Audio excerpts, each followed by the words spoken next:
thank you. I tell you something. That's very nice of you, and I thank you. But I would not be so happy if I were you. We just found out today that our applause sign was built by the Metropolitan Edison Company in Harrisburg, Pennsylvania.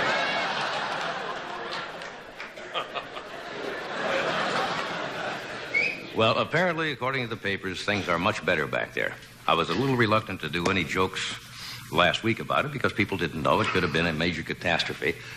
But if you've been following that episode back there, apparently they do have the reactor cooled now, and everything's going to be all right. People are moving back in there. I am not so sure myself about some of these nuclear experts. Somebody asked one of them, what are we going to do about this giant bubble of radioactive hydrogen gas? And one of them said, why don't we try Rolaids?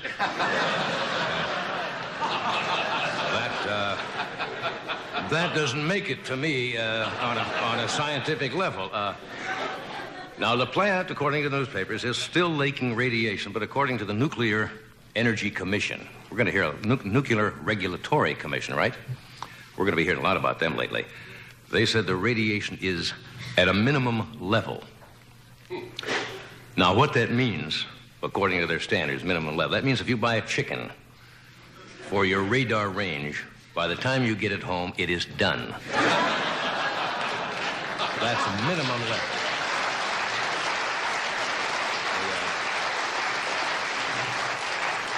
You probably read that the power company dumped 4,000 gallons of radioactive water into the Susquehanna River. Uh-huh. Today, the local barber, I understand, in Harrisburg, hung a sign on the door of his shop said, "Gone nuclear fission."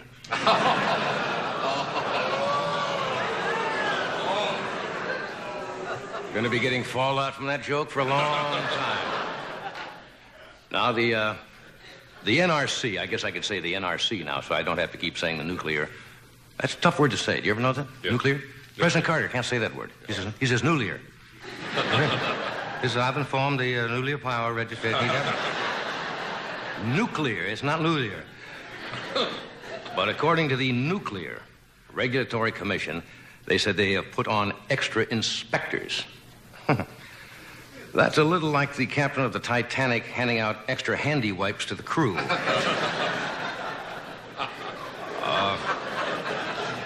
Now, I guess we have to look at the law of probabilities, right? There are certain risks inherent in nuclear power. For example, like poisoning, by radiation, death, genetic defects. But if you put it in perspective, isn't it worth the risk to know that you can puree radishes in your Cuisinart? That's what we need that power for. The president, as you notice, visited, it's the Three Rivers plant, is it not? The 3 Mile Island, I think they call it, in Harrisburg. And you've got to hand it to President Carter. He is always at the scene of a disaster. Today,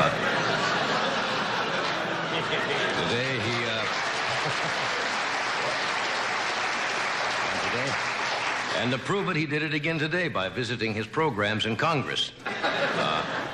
Actually, the president toured the plant for 2 reasons. First, to make a first-hand inspection of the damage, and second, to get Jerry Brown off the front pages.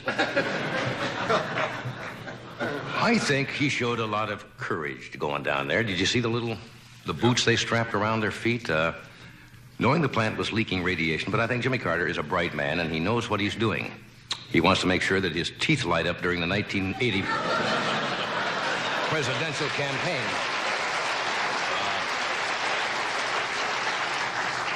Now, the Metropolitan Edison Company, they have, in Harrisburg, have asked that preschool children evacuate the area.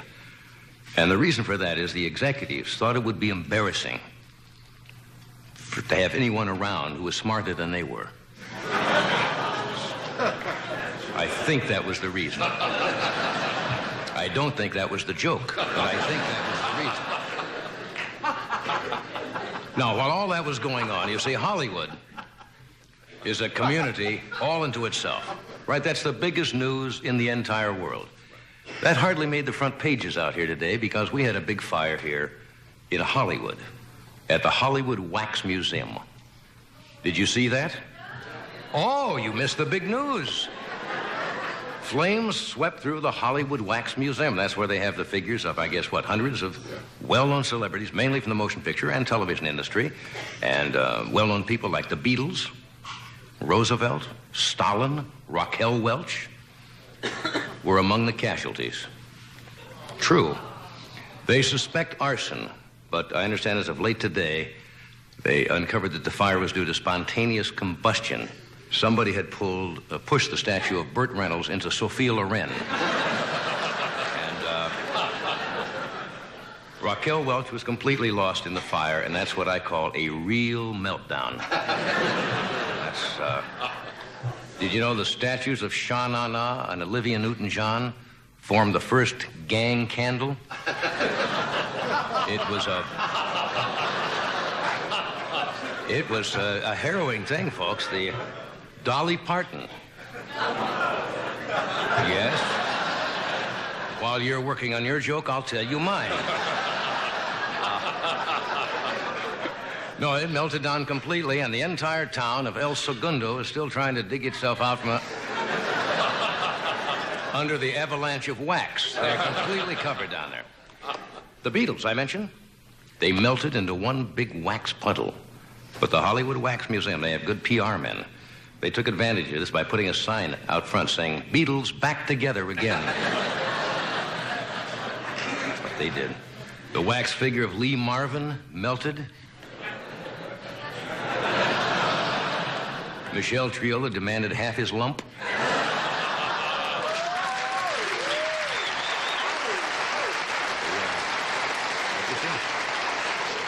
Now, Tommy Newsom, who's filling in for Doc tonight, civic-minded citizen as he is, when he heard about the fire, immediately rushed down to the Hollywood Wax Museum and offered to stand in for the statue of Conrad Nagel.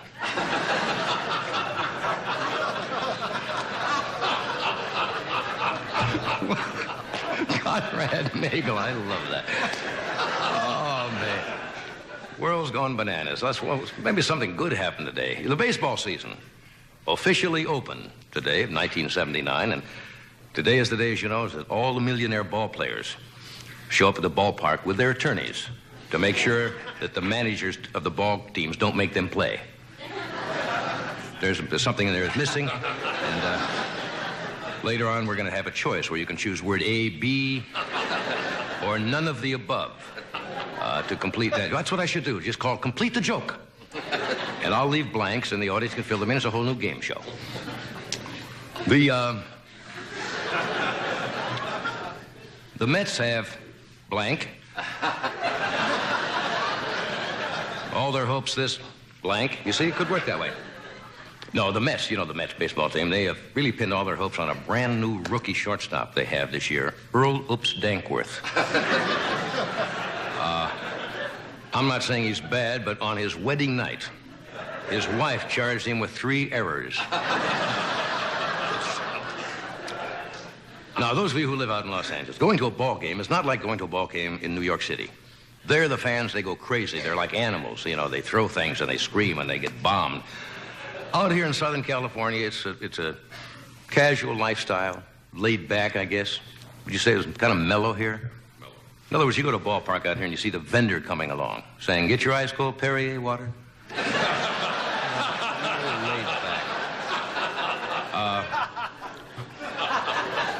Now, Jerry Brown, who was our guest last week, is leaving for Africa, if you'd like to know where the governor's at. He was here last week, then he went to New Hampshire, where he was not treated too kindly, and now he is leaving for Africa. He just stopped in California long enough to pick up his laundry at Linda Ronstadt's house, and he went right to Africa. And one reason I understand Jerry is going to Africa, he is trying to trace his roots back. That's true, to his ancestor, and so far, he has discovered his great-great-great-grandfather, Kunta Pat Brown. And he found out that Kunta Brown was the first white tribal chief. But he was not very popular because he kept leaving his own village, traveling all over Africa, trying to be king of all the tribes. And that's why Kunta Brown is today. None of the above? No. Awesome. Okay. That's what is known in the trade as an iffy joke. If it goes, I'm a hero, and if it doesn't, I die. Tonight, we've got a good show for you. I'm looking forward. We have Miss Angie Dickinson. The great Ethel Merman is here tonight. We have two gentlemen who are going to demonstrate various things tonight. Dr. Henry Heimlich, who is going to describe, you know what I'm talking about, the Heimlich maneuver? Yeah. It's very important. You should know about this. And a fellow by the name of Richie Barathay, who has got to be slightly off his rocker. I don't mean that unkindly. I guess that doesn't sound like a compliment. I don't mean courageous, I guess. He's the fellow who does karate, but a different kind of karate. And he's going to attempt to break a record here on the stage tonight by banging his hand through, I guess that's what you do, through what? How many? A lot. A lot? 13. 13 concrete blocks. He will either break his record or he will break his hand. Granite. What? Granite, right? Granite? Yes. Well, that's rock, isn't it? That's what I said. What did I say? I said concrete? Yeah. Granite is obviously not concrete. Blank, blank. You may fill that in, too. So, we'll be right back with you.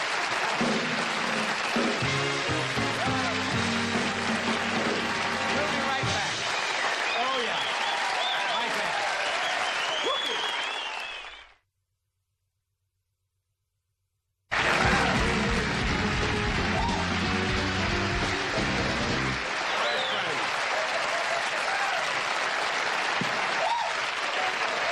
It's time now for a visit from that famous mystic of the East. He almost didn't make it tonight. He almost was a late cancellation, but he is here. The famous seer, sage, soothsayer, the all-knowing, all-seeing, all-telling, all-omniscient, and former veterinarian to the late Morris the Cat, Karnak the Magnificent.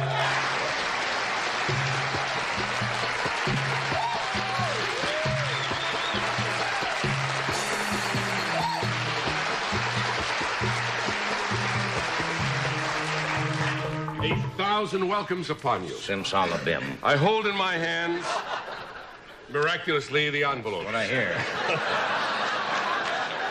These envelopes were kept in a Well mayonnaise kept. jar For a long on Plunk and time. Wagnall's porch almost throughout this night. Yes.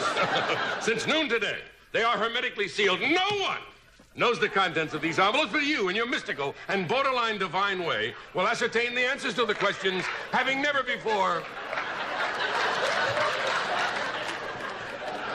What? Without question, your greatest trick.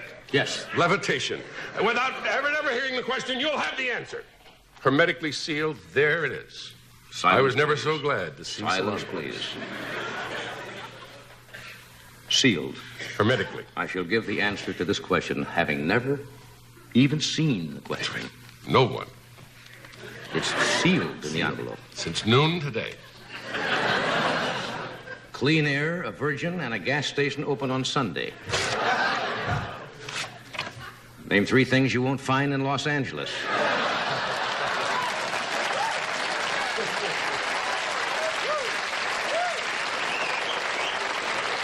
Certainly worth waiting for. Yes, they were. Karnak works pretty much alone. Black and white and 20 feet tall. Black and white and 20 feet tall.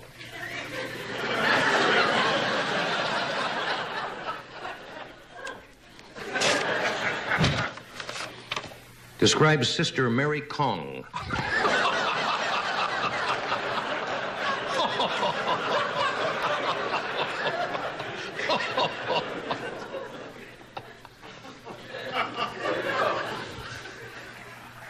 Coming home. Coming home. Karnak just said, coming home. Coming home. If voters have their way, what message will Jimmy Carter be sending to Plains, Georgia?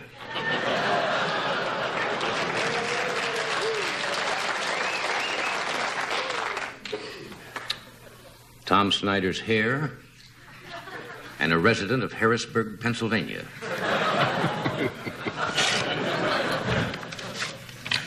Name 2 things that glow in the dark.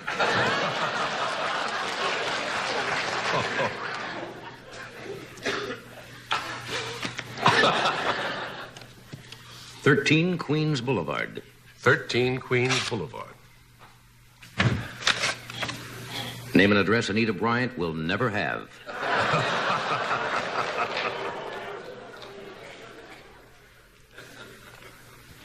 WKRP in Cincinnati. WKRP in Cincinnati. Where will the president of NBC be working soon?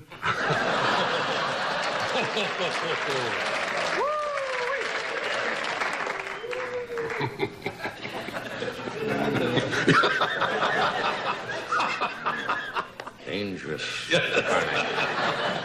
Karnak living on an abyss. Karnak very brave. 60 minutes. 60 minutes. How much time has Governor Brown spent in California this year?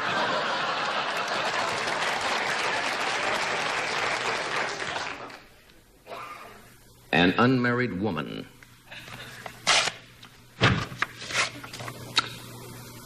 What was Elizabeth Taylor between 3 and 5 p.m., June 1st, 1952?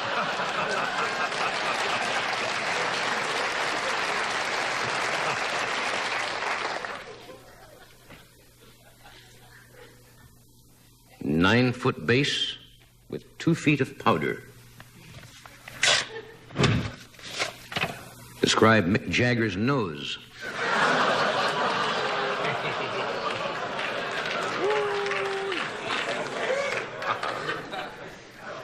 Henry R. Block. Name the one person who's rich after April 15th.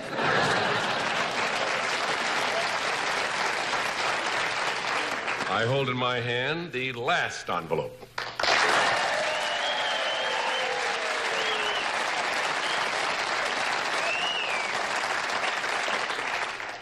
May a crazed furniture refinisher stain your sister's hope chest.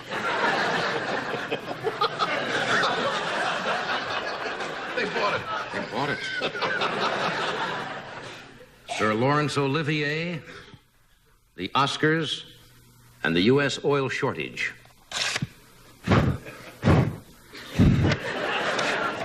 Name a lord, an award, and a fraud.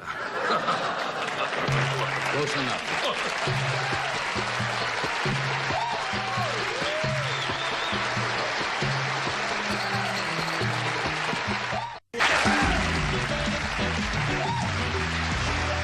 Thanks, Thomas. Yes. And thank you, folks. You're a good audience tonight. Yeah. It should be.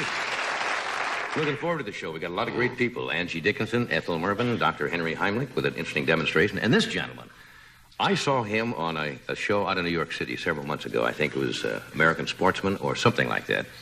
Wide World of Sports. I take it back. And he set a world's record for breaking 12 slabs of granite with one blow of his hands. He is a professional karate instructor. I would think that would be good. Yes. He doesn't sell lawnmowers door to door. If he did, he'd be very successful. That's right. I'll probably break a lot. Buy one. Yes. And he is the founder of the American Combat Karate School in Lynbrook, New York. I think you'll find him fascinating. Would you welcome Richie Barathay?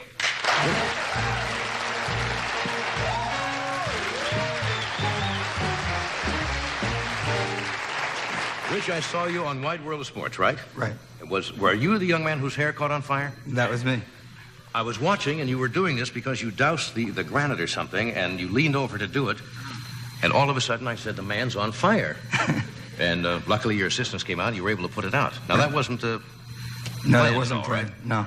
What's the difference? Now, most people are familiar. There are different styles of karate, right? You're military, what is this, combat karate? Right. Well, How does that differ from your normal, where kids go for instruction?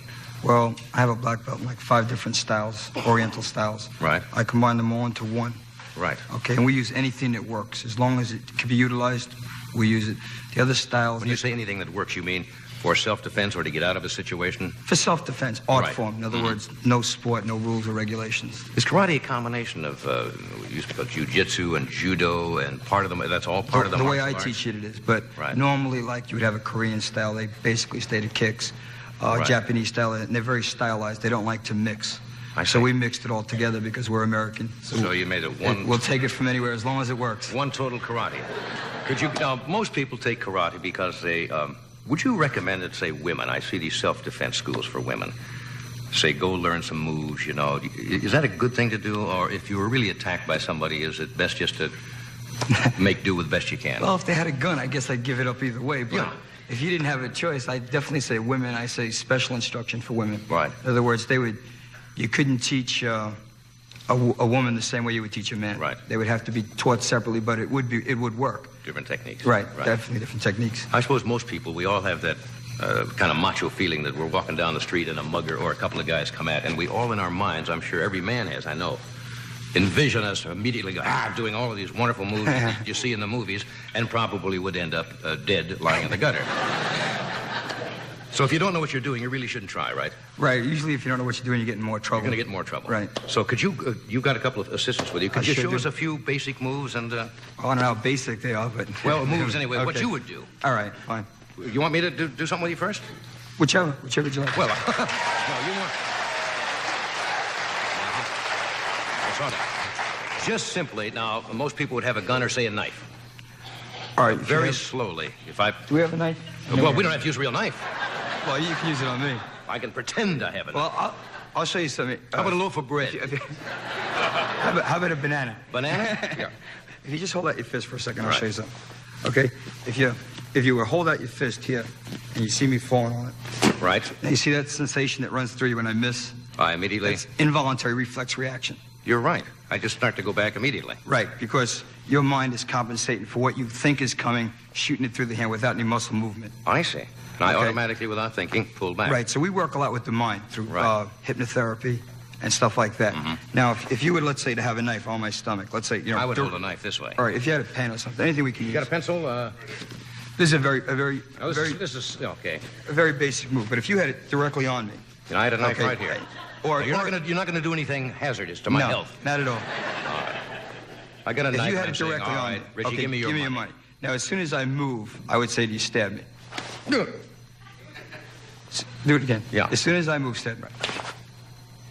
There's no way I can do anything. Right, now you could do the same thing. What it is it's In a other words, I delayed have an reaction involuntary time. because I see you moving. Right, and by the time your mind picks up my movement, it's too late. It's already passed. You're already past. Now, can you At do a- that with a blunt end?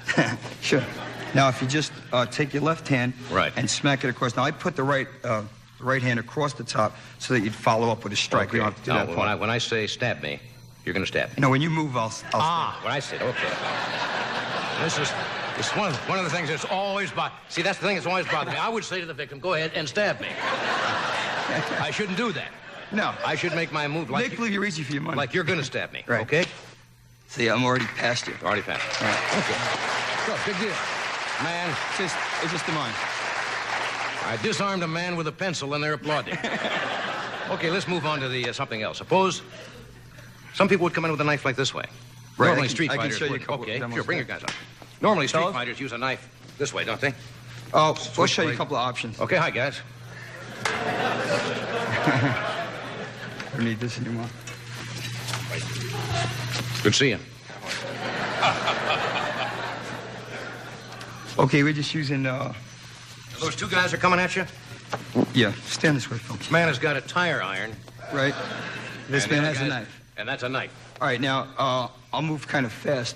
I'm not going to hit these guys, so it won't be as fast as I really could move. Okay. All right? But they're wearing chest protectors, so they can take a little bit in the chest, but not to the face. Okay. All right?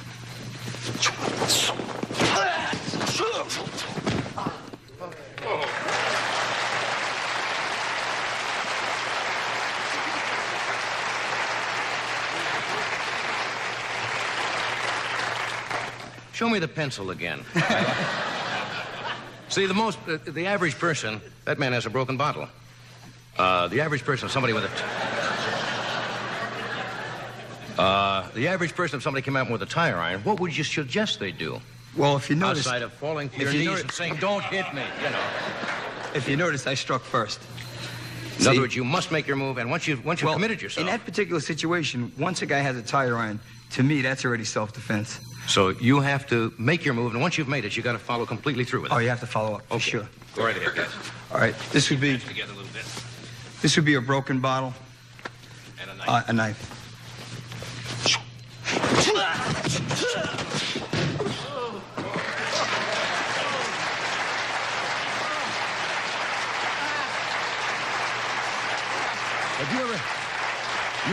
Let me ask you ever in a position, Richie, where you've had to use this? Many times. Where guys have actually... Yeah, I bounce him in that. Did you ever lose? Doesn't look Not like yet. you do. Okay, tell you what, we're going to take a break first, then we'll come back and we'll have the other demo with the billy club and a knife, and then we'll go to the thing with the granite. Okay, stay where you are. We'll be right back after this.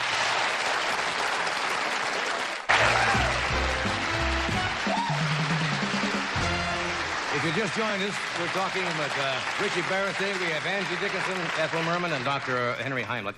Those of you who have seen what Richie has done so far, even as violent as it seems, you're not going full power, because if you went full power, you'd really maim somebody. And I thought maybe you might want to introduce these two guys, because they're getting the hell beat out of them. And Sure, this is one of my black belts, John Russell. John? And one of my students, Philip Simone. Okay, guys, thank you very much. Now you're going to do, Richie, go ahead before we get the other thing and show us a couple more self-defense moves. Okay, knife against billy club. Billy stick, a nightstick, and a knife. All right, now here's what I was telling you before, John. On this kind of attack, I wouldn't really wait until he was on me. I already know the guy's going to attack me. He's got a knife in his hand. Right, so you got to move. I would move first on this kind of move, if I could. Right. Okay?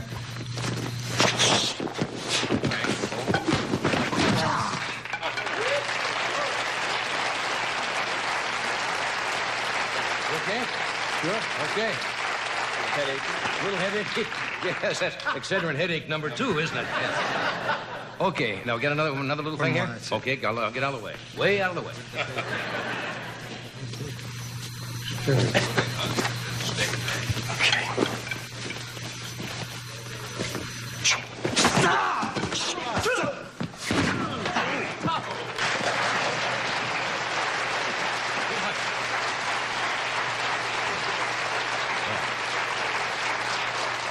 I would imagine you'd require all of your students learning to go through this so they know what it's like, right? Oh, for sure. When they start to you got to learn you have to want to learn it this bad, really. You got another quick move? Now we're going to do some... Suppose somebody comes up behind you. You know, that's a worry about people. Can you just illustrate if somebody comes up and, say, puts a chokehold or whatever from behind? A choke?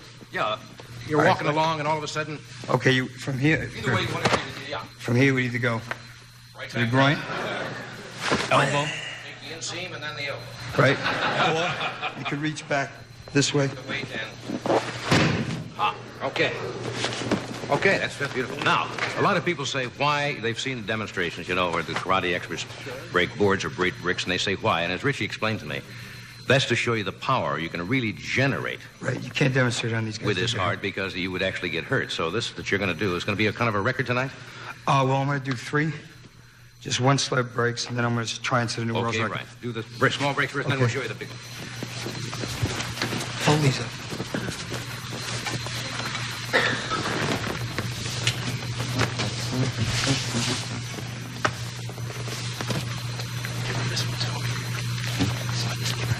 Okay.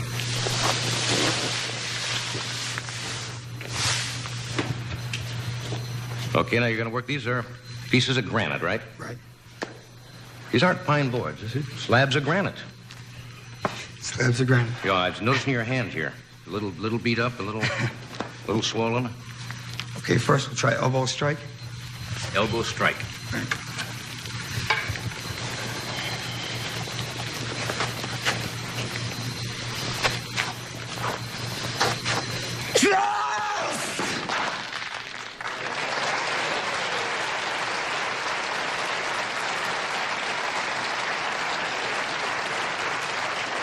You know, if you're ever attacked by a slab of granite, that is You'd have it made. the thing to do. Never can tell. And they don't even hit back. Kick now. Yeah, I'm going to try a spinning kick. Spinning kick. A little rocky here, but we'll see what we can do.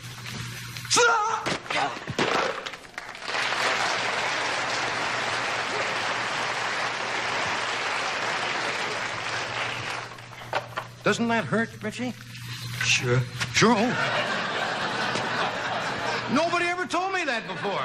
Finally, somebody says, yeah, that hurts. You better believe it.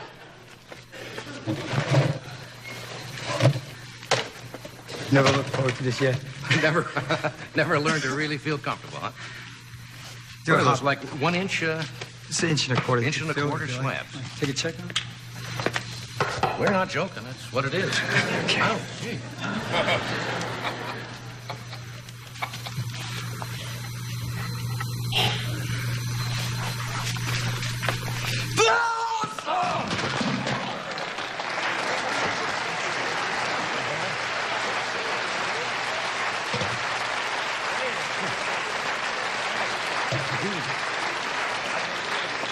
You thought of becoming a dental hygienist. Cross my mind. This is going to murder. Okay, For now, sure.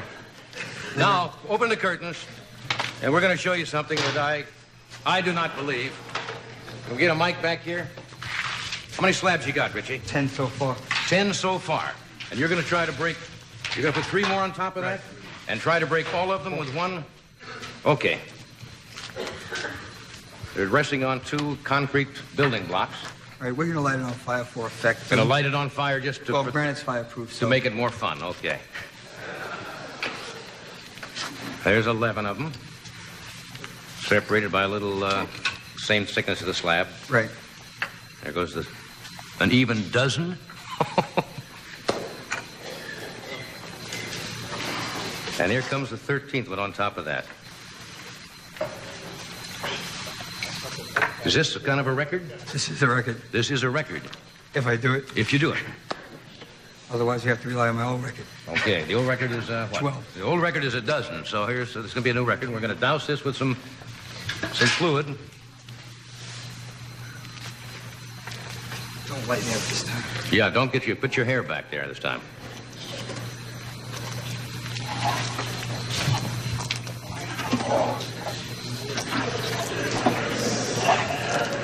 At the same time Richie is doing this, I will cook 6 weenies.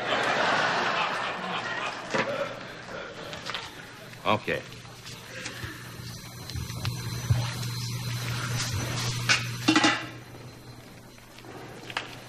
Good Lord.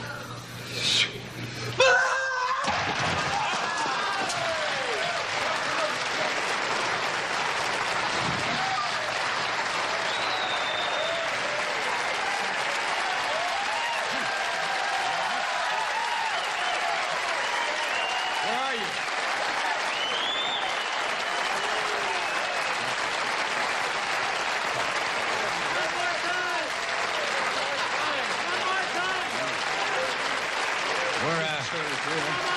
What did you do? I want to show what happened here. At his hand, if you can see this.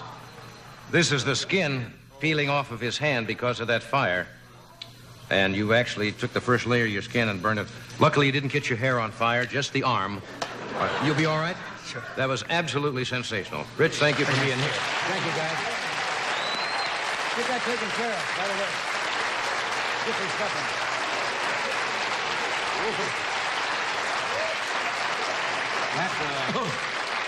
I am so... The first layer of skin is burned off, right off of here, and his wrist is just I'm burned so off. happy. It's not a 3rd degree, but it's like a 3rd degree burn, but it's not a first. When I started with you years ago as your assistant, you never went into martial arts. That's I'm so right. happy. Oh, I had to be holding those bricks, and you'd be hitting them. Was that crazy? Boy, that was one of the most dramatic things we've ever done. We'll be back with Angie Dickinson in a moment. Stay with us. You're crazy, you're thrilled.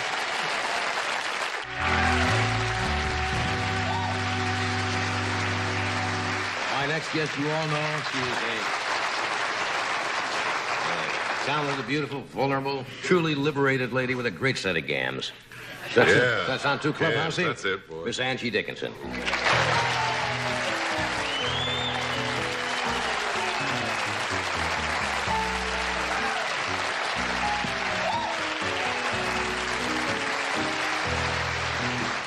Beautiful. Hello there. Oh, thank Thank for you. you. I Thank you. figured since Sophia What is going Loren on could here? bring you a little bag of, I assume it was salt. Are these I want camellias? you to know that that gentleman had to, before he came out and did all of that, I just watched the blocks go by and they are cement. Yes. He had to try to break into my dressing room door. That was me with the wig on. Wasn't My own that karate. incredible? Have you ever been in private life, and I'm not saying this facetiously, have you ever been in a situation where you felt threatened by someone? No, not a person. That's good. That's I'm good. very You read about it grateful. all the time, and the odds are against it, but I just wondered if you'd ever personally had it. Oh, no, but I don't Would you know what to figure do? I've Now, been- you policewoman, you should have picked up a few little tricks along the way. Well, I know that's all movie making, I and you was, can do that over and over again. I'm still shaking just watching him. My encounters were basically with men, so I learned one specific maneuver. Would you like me to demonstrate something to you? I think, when I say I think so, Yeah. but sure. It was the knee, you know. Oh, you don't have to demonstrate that. No, I know what you're talking about. No, that's a great equalizer. I You can see, now, imagine. without being frivolous, I mean, that's most women and even men are reluctant to do that because it is such a powerful, debilitating type of thing. People are reluctant to do it. True? Except in an extreme emergency. it's true. If your life was really threatened. Yes. But generally in a fight, Johnny, most people don't do that. We had an instance on the show one time, and always the director says, "What would you do?" And the stunt director always would work it out, and I'd say, "Well, that I feel like giving him the knee," and they wouldn't let us. But No. I said, "You see, we're demonstrating how to protect yourself, and they still wouldn't let us do it." They But, do that, you see, on PBS. There have been seminars for women, and that's the first thing the male instructor says. But they never show that in motion pictures. I used to watch the old fights in the Cowboys, and they would stand there and hit each other in the face all day long like this, and it never occurred to anybody. I think With a set of spurs yet. To resort to that. I think Paul Newman did it in Butch Cassidy with the Hole in the Wall gang. I think That's that was right. the, Yes, yeah. and that was one of the Finally best got to fights realize on. Yes. So anyway, Golly, you I guys. really am panting from that. That's That's wonderful. one of the greatest demonstrations And I've then- ever seen in my life. And his arm is, he's got the first top layer of skin. Well, you could see it burning got back burning there. everywhere. Oh dear. Well, let's talk about me. Okay. Have you ever been on fire? Well, Ouch, that scared me to death when I, well, never mind. I was saying that in the literal sense, not in the emotional sense. gratefully to You have a God, little, no. My little flower. Yeah, you're really spring-like today, aren't you? I felt springy. It is so nice. Isn't this beautiful out there? The trees are blooming. I suppose I shouldn't say that in case Chicago's listening, because I feel so bad for the Midwest. They had a terrible really winter. tough winter, but out here it's beautiful. Do you go out and work in your flower beds? I don't know. I've never asked anybody that, but it just occurred to me that's... What? One of your five It's one of my questions 5 left. questions I've never asked. You ever go out and mulch the soil and you know, really get in with the peat moss and do things? I mean, are you... Do you have a green thumb? That's I could have saved all of those questions by the one simple, do you have a green thumb? But I had to mulch and till and rotate the crops. Right. I Do you pull do that weeds. or you don't like? You I pull like weeds? to pull weeds. I like to pull weeds. Isn't that odd? I am odd, but what it does, it's so easy to do, and then it looks so clean when you're all finished, and I don't have to wait for it to spring up or anything like Pulling that. weeds is a big thing in your life. It's nice. It has its moments.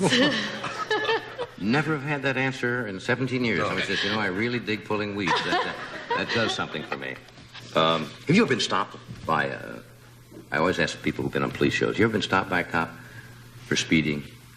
No, I was stopped, fortunately not for... I wouldn't dare speed.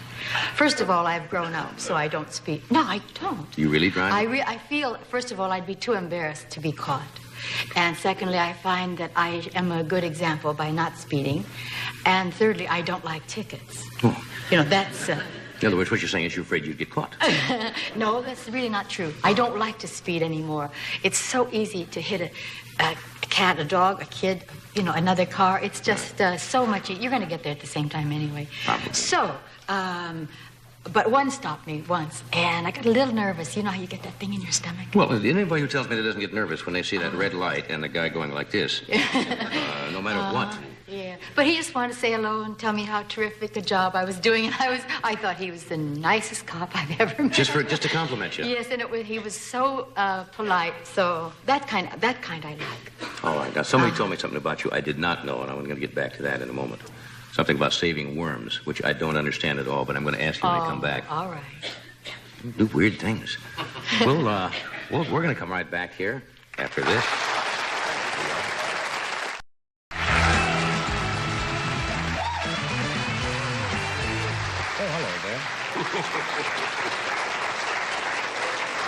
We've just been spending a little time here in the hot house.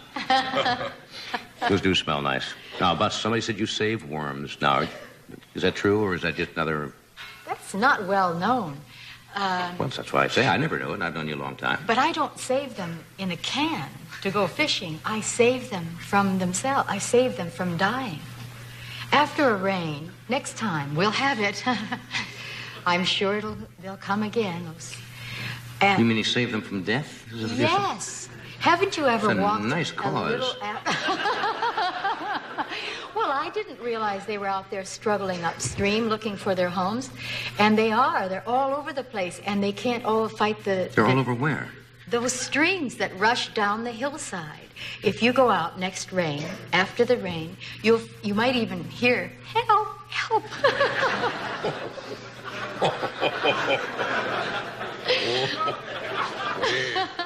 Now that's well, that might be pressing a little bit. But I see the worms doing what? Seriously, you'll find them trying to get back to the earth, to the ground, and they're on the asphalt being swept away. Well, then won't they be washed over to some other ground or something? Where? They're washed into the wash like everybody else. This bothers you? Yes. Doesn't it bother you? Hell no.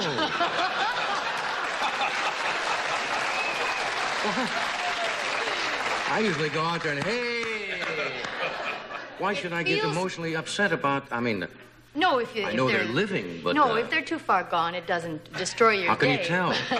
Well, they don't Heartbeat move. slows down, I suppose. I go out like this with this is really going to be one of your repeat shows, I can tell. Well, it is. I don't understand. But I go out and hook the worm on a stick like this or something. Now, if he doesn't fight back, you can... He's dead. Yes. And so you find another one, and they're... What do you do with them then, Angie? I take them back to their home. I take them back to their dirt, where they can go turn their soil around again and find a bug or two. See, you didn't think I was weird. It's fun. It gives you a great feeling to save them. I imagine it does. You can probably... I'd sleep a lot better at night. Notice that I put a worm in his home. Well, what's the difference? Don't you, if you saved a cat from a high tree, wouldn't you? So what's cat the I can relate to. Well, if you went out and watched those worms, you would relate. You got... I've been swept out of my home before. Nobody came out and put a stick under me and said, hey, you know, what? They put a stick. And I'm talking to home. Well, that's another facet of you that I didn't really know, and certainly another first for this show. That is it's something I've never heard anybody say, that they go out and save worms. Well, I bet you'd like it if you... I know I would. When it rains... I know I would. When it rains again, you come back and I'll have you on right my show there. and you tell me all about it. Yeah, how many worms would you actually save during a good rain? Well, it did. He's making fun of me, well, but I of course I'm love making it. fun of you. 30, really. I would say, in an hour I save 30 an hour? That's probably... That's a record right there. That's, what? That's a record right it's there. It's a worm every 2 minutes. Yeah, that's right. On the stick, get them back there. I've never heard of anybody who get a worm on a stick, get them back to their home in under 2 minutes. The fact that you can get 30 an hour, I think, is something to be proud of. Now, where Ed, you're going to live where that water comes rushing down that street. You go out. I'll be out there. Everybody check Tonight the I'm going to go. Ed is usually outdoors when it rains anyway, so it won't make any difference. Ed won't have to go out there. Oh, my. Another fascinating tidbit from the life of Angie Dickinson, who is slowly getting just a little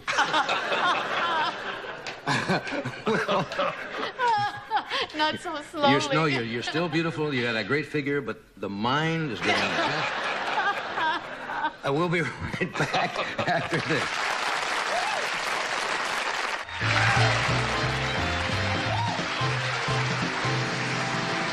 It is always a great pleasure to welcome, and I don't use this word lightly about Ethel Merman. She is a legend in show business. She's going to be seen in an upcoming segment on Love Boat, May the 12th, a PBS special called Musical Comedy Tonight, which is June 19th, and she's booked up in concerts through 1980.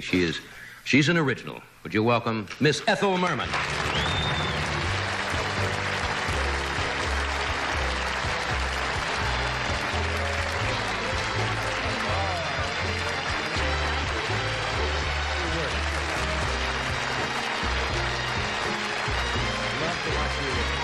You know, anybody, and I think I've said this before, at the risk of repeating myself, anybody, young lady who is thinking about musical theater, musical comedy, should see you work and take lesson number 1 through 100 right off. Because you sing, you got that projection, and you know how to work that stage, and I really mean it. Thank you, John. It's a thrill to watch it. I figure as long as you have it, use it, you know. I'm going to try something. I'm going to take the pencil. Yeah. I want to see if you're still any good. Oh, yeah. Dear sir, in response to your letter of the 16th, this is to advise that your manuscript recently sent to this address. Has he got all that? Yeah, so far. Now, we talked about you being a stenographer at one time, and a good one. True. And you still... Anybody know... Okay, now. Isaac Pittman. I'm going to test you. Get a close-up of that. I didn't know you were going to do this. Neither did I. You ladies are... No, she didn't know this. What does that say, ladies? Is it great? No, it's Pittman. This is Pittman. Now, I assume that's right. Any Pittman graduates here? Any graduates of anything here? Get it. Are there any regular elementary people here tonight? No secretary. Test didn't work. No secretary here today. Oh, so... So you still do that, huh? Oh, sure. Well, I've never employed a secretary in my life. Why I do should all you my when you own do all work. that stuff? That's why, you know, what do you do when you're not in between engagements? When you're not working? I get home like New York and I have to clean up the mail and everything. And that's the way to do it. I sure do it all myself. Are these yours? I saw these. I didn't know what it was. Oh, I have to tell you, my latest project. I saw these so and I said, who do these belong to? I am so thrilled, John. I am doing, I think, one of the most exciting things in my life. I am cutting an album right now for A&M Records, 8 of my big hit show tunes in disco. That's got to be sensational. Yes, and that wonderful... I Got Rhythm? I Got Rhythm, Kick Out of You, Knows Business Like Show Business, Everything's Coming Up Roses. With a disco. Alexander's with disco, and that wonderful Peter Matz is producing it and directing it, and what he has done with these songs, it is unreal. It's a great idea. And A&M Records have these sweatshirts now. So here's one for you. It says Ethel Boogie. You're coming full circle, aren't you, in your career? You've done it all now. You started out with that straight musical theater, now you're back to the disco, Yeah, it's coming out about first week in June, and I'm just thrilled. You know, it's amazing how things do take a disco beat. You know, they took Moonlight Serenade, and they put to a disco beat, and the kids thought, you know, and then they heard Glenn Miller's theme, Tuxedo Junction. Yeah. And the kids said, boy, that's a great new tune. Yeah. Forgetting that was done, I think, in 39 or 40, something like that. Oh, I'm just thrilled with it, really. Falling in Love is wonderful, and... Do you go to the discos? You ever been at the big one in New York, of course, Studio 54? Yeah, I like to watch them, because I'm no good at this stuff. I can't do that. Not bad. I do it this better. People really... not with the hands. In discos, the people who go there are really the stars Absolutely. of the disco. They get out on the floor because it's like a... Sure. Sit up on the balcony and look down and watch them dance. I love it. My wife, Joanna, is good at it, and I feel awkward. I don't know why. And I think it's the ego, because I think everybody's looking at me, and they're not looking at me. They couldn't care less. No. They're all looking at them. Everybody's doing their own thing. They couldn't care what anybody else was doing. You don't need a partner. No. You can go out completely alone there and dance for half an hour, and nobody will know whether you're with anybody. That's true. That's absolutely right, yeah. It is really crazy, isn't it? So when you hear all these numbers, it's not to be believed. Now, the program on PBS, is that that's a great show. Mrs. Danny Kaye produced it. Sylvia Fine, Danny's wife. Certainly. And it's PBS, Public Broadcasting, June 19th. And she did a wonderful thing. She took 4 Broadway shows, like Good News and Anything Goes and Oklahoma and Company. Right. And she took the big numbers from the shows, and Peter Metz also orchestrated this show in the exact tempo and everything else. Replica of costumes, the mood of everything, of the orchestrations, and we do excerpts from all those shows. I do Anything Goes, and I do Kick Out of You, and I do You're the Top with Rock Hudson. You know why that's a good idea? Yes. It's because a lot of young... The first big Broadway musical I saw, and I guess it really started the whole format, it was Oklahoma. That was a breakthrough. Yep. I remember seeing that, I guess it would be 1942, 40, Something 43, like that. a little after 43, which set the tone for that whole new era of musicals. And nowadays, the young people don't get to see those kind of musicals anymore with the great Unless music. they revive them, yeah. Yeah, and they do from time to time, Yeah, don't they? but, well, they have to because nothing else good is coming up. You must be asked from time to time, say, Ethel, how would you like to go out and play Gypsy again for Oh, yeah, 6 lots of months? times, And, but I'd rather do my concerts. and this is good because it's a new departure, isn't it? It's a whole new ball game for me. Yeah, it's great. That's sensational. Yeah, and I'm ecstatic about it, really. Isn't it great to go around and have Yeah. everything still pumping? Yeah, that sure is. Let me do this, and we have Dr. Henry Heimlich, who has a demonstration also for us tonight.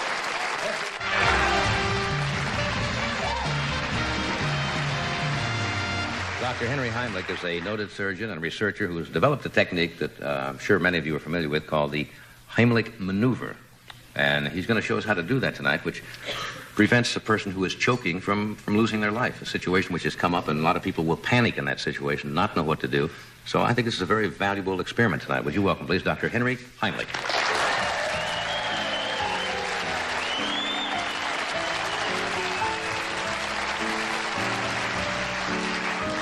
This is a problem most people think they probably never will be faced with, and yet it's a very common occurrence in this country, isn't it? People choking on food or usually something like that. Much more common than any of us expected for quite a while. Actually, it's the 6th largest cause of accidental death. Right. And that means at least 4,000 people die in this country every year, let alone around the world. It probably could have been saved. That could have been saved. Most of them could have been saved. And interestingly enough, in infants, it's the largest cause of accidental death in the home under age 1. I remember being in a restaurant once some years ago and watching somebody obviously in distress, and everybody froze, including me, because I really didn't know what to do. I would have done what the average person, to go slap them on the back, which is something that you say is not the right thing to do. Well, it's more than I saying that. The history of medicine, and all the history of medicine, it's been shown, actually for the past 100 years, over and over again, that if you hit someone on the back, you can actually drive the object deeper and tighter into the throat. Well, where did that start then? Because everybody's familiar with that. Pick them up and hold an infant and hit them on the back. Well, I think basically it's, like an old superstition. Just When bad people news, coughed, which was not choking, they would do that. There's one possibility that by putting someone over the knee, they may have hit a child and not did the Heimlich maneuver with the knee. Right. But it's a good thing not to do, because we've had deaths reported when people have been hit on the back, both by having the object pushed deeper in the throat, and then the loss of time before you get to the Heimlich maneuver can be the difference between brain damage and death. Yeah, some doctor told me once, a friend of mine, I says, what should I do? And this is before, he says, well, could you do an emergency tracheotomy? I says, how do you do that? And he says, well, and he says, you find the Adam's apple, this little bone, right? Mm-hmm. And he says, now you go down to the first little open space you feel, right? Right. Beneath that, and then you take a sharp object, and you push between, and that opens the throat. But I'm not sure that I would be ready to do that on somebody. No, I don't think many doctors would want to do it. And so, most importantly, you have 4 minutes from the onset of choking to death. Before and you can't wait for a doctor or an ambulance. The parent has to save the child at home, or a person in a restaurant has to go right ahead and save the person. And if you delay it, of course, you're just going to be beyond saving them. Now, I must tell you something that you're here, that Bud Robinson, who's a good friend of ours, who's Doc's manager, and he and his wife, Bud and Cece, are a great pair of dancers. I was demonstrating your maneuver to him one night backstage because he had been to a restaurant. He says, I was in a restaurant. I says, or somebody else was. He said, I didn't know what to do. And I said, Bud, have you seen this maneuver that this doctor is showing throughout the country? And he says, no. And I said, turn around. And I did what you said. I got the thumb under the rib cage, and I gave kind of an upward so forth, and I cracked one of his ribs Unbeknownst to him, the next day he came in all taped up. I had cracked his ribs, and I said, "But aren't you breathing a lot better?" True story. So that can happen, Did right? you know how to treat his fracture? No, I didn't care about. He was on his own. But that can't happen, I suppose. Maybe I did it too hard. No, it's an important point. When I show you how to do this, Johnny, if we can. All right. Can we? It's impossible to break a rib if you do the Heimlich maneuver correctly. So it is possible. It is not possible to break a rib. If you do it correct. Well, obviously, I was not correct in my procedure. Why don't we start? What do we have to work on here? Do we have a little... You want to start? I thought I'd start with Start you. on an actual human? Well, no, with you. Okay. Is the doctor in? Oh, come on in. Okay. Okay, I am in... this is the symbol that you're choking, right? If you're in a restaurant and you need help, you go, "I can't breathe," or "I'm choking." Right. Now, it's important to know, I came out with this in June 1974 in a medical journal. Mm-hmm. At that very month, at a medical meeting with 100 doctors present, a doctor choked to death because the symptoms were not easily recognizable. So in addition to knowing how to do the Heimlich maneuver, you have to be able to recognize it. I had to go back and figure 1, 2, 3. How could people In other words, easily somebody might be recognize having a partial stroke. They could dizziness, a heart, and they just look strange, and they don't tell you what's happening, right? Yes, but if you know the signs of choking, it can be nothing else. And they are 1, 2, 3. 1, you can't speak or breathe because the object is blocking your airway. Right. 2, you turn blue because oxygen is not getting into your tissues. And 3, if you go on, you'll fall unconscious because oxygen isn't getting to your brain. Okay. And in addition to that, because people can't speak, I devised a sign. It's now known by my name as the Heimlich sign, which is simply this. Yes. And if you see someone do this, you say, "Are you choking?" That makes the diagnosis 100%. He just nods, and that's it. Right. Okay, so I am seated in a restaurant, and you would ask me to stand up? Not necessarily, but I'll show you how to do it standing up, and then show you that it can be done So I'm seated. going. Right. Are you choking? Okay. It's the first time you've been silent on the show, I think.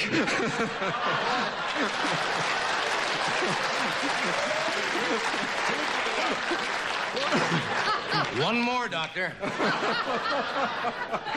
Okay, I'm choking. What are you going to do now? Okay, I'm going to put my arms around your waist. Oh, yes. Now, Come on, I enjoyed demonstrating this on Lynn Redgrave. I'll bet you did. Yeah. And you make a fist. Now, Right. you take the thumb side of that fist, Mm-hmm. and you place it against the abdomen, just above the belly button, Right. and below the rib cage. Right, below that floating rib. Then you press into Right. the abdomen with Right. a quick upward thrust. Right. That pushes the diaphragm up, Right. compresses the air, and blows the object away. All right. Now, The first word you say is Bill. I just want to show this one Yeah, thing. that automatically forces air up. There's no way you can resist that. No way. And this is the movement. You see, this is why you can't break a rib. If you do this, What I did was, you squeezed. You squeezed the chest. rather than... But if you just... Right, and I coined the Angie, give me a phrase... Good. Forgive me, I'm not a surgeon. I may stray. There's the rib. Okay. That's a rib, So all this right. would be right here. Excuse us a minute, Put the Doctor. hand right there. Let's get it right in there. Oh, I see. The Let's flat hold part. your hand here. And then all I have to... Remember, I'm not no going to do it hard. squeeze. You're under the ribs, I right? just do 1, 2... Very good. And you don't have to really do it any harder than that. But that forces... No, but Doctor, well, I was taught it. Yeah. Is it not a kind of a rolling? No, it's right in. It is straight And you in. use that part of your hand because there's a knob there, you see. All this was worked out scientifically. It's not guesswork. Right in And the that pit of the knob stomach and goes just... Right in there. Right. Thank you. Now, I devised the maneuver. And suppose... 3... Okay, now, suppose I'm in a cheap restaurant, which obviously this is from. I mean, you ain't at Chase's in this. Obviously, I'm in a beanery somewhere, or at NBC, which is about the same. Oh, a joke. Okay, very simple. You actually just get... I'm blue, choking. You get behind and do exactly the same thing, and Right. you use the back of the chair, you see? So you I don't have see. to get the person up. But while we have the chair, may I show one more thing that's Certainly. terribly important? If you could just stand here a minute, Johnny. This is terribly important, and I only found this out as people wrote in and said, I saved my own life. And the way they did it, and we haven't shown this as much as should be. If they hadn't written that article, obviously they couldn't write it if they hadn't saved their own life. If it hadn't worked, I mean, That's one. how I done.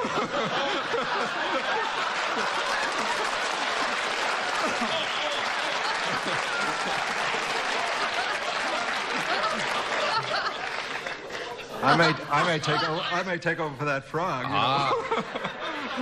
You're about the right color. All right, come on, folks. We open tomorrow at the Comedy Store, incidentally. You place your fist. Right. And you Same just position. do it yourself. And you actually can... Right, the same way. Or you place your belly, the same spot, against the back of a chair, the edge of a Right. sink, and fall against it. How about And you somebody can who's save very your small, life. like an infant? Okay. Can you just... Is it the same type of... A little different. We've saved infants. All right, now we have a small... We had a doll. Somewhere. Ethel, you want to... we're not going to use a real child here. Now, with an infant, and we've saved infants 3 to 4 months, you just use 2 fingers like that and do the same thing. Or you can turn them over this way, and you can do this with an adult in this position as well. And you do it the same way. Right. And this is not an infant that wets, I'm happy to say. The maneuver is really basically so simple that everybody should really know how to do that, like the breathing, the CRP. You know, they should know that emergency treatment. Well, what they call that? What am I saying? CPR. CPR. Well, it's... We're going to take a break. We're going to be right back after this.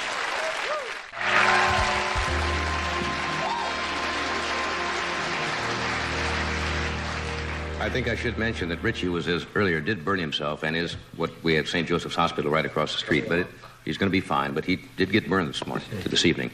So we thank him for being here. We're sorry that happened. I thank you for being here, Doctor. Really, Dr. Heimlich will be opening at Catch a Rising Star in New York. we usually tell where everybody's going from here, and I thought maybe you might be headed that way. Thank you. That's very valuable for people to know around the country. And he told me that since this came out, some 3,500 people have been saved around the country from your personal knowledge that people have... In the past 3 years or so. That's good. Ethel, thank you. Delight, as always. It's a pleasure to be with you. And Angie, thank you. We'll see you tomorrow. I'm humbled by that applause.